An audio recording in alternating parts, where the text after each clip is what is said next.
नमस्कार दर्शक बंधु आपण मानक स्वागत आम चैनल यही स्वतंत्र अध्याय इतिहासर पृष्ठारू।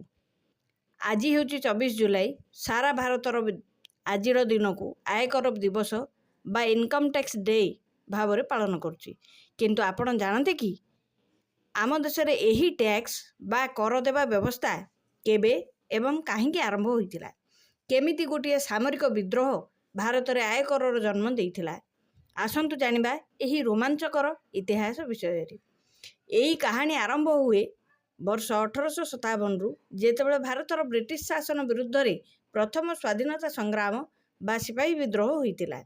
यही विद्रोह ब्रिटिश ईस्ट इंडिया कंपानी मूलदुआ हजाई देइथिला एवं सेमानकर प्रचुर आर्थिक स्थिति हराई देइथिला। ब्रिटिश सरकार संपूर्ण रूपे देवालिया स्थिति को आसी जाइतिले। यही आर्थिक संकट रक्षा पाइबा पई ब्रिटिश सरकार सर जेम्स विलियम्स को भारत पठाइतिले। से ही 24 जुलाई 1860 रे भारत में प्रथम थर पई आयकर व्यवस्था प्रचलन करथिले।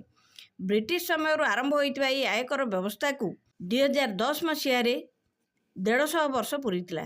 सही वर्ष अर्थात 2010 मसीहा भारतर सरकार प्रतिवर्ष 24 जुलाई को आनुष्ठानिक भाव आयकर दिवस रूपे पालन करने को निष्पत्ति नहीं। आजिर समय रे आयकर केवल एक कर नुहे बरम यह एक देश गठनर मुख्य माध्यम।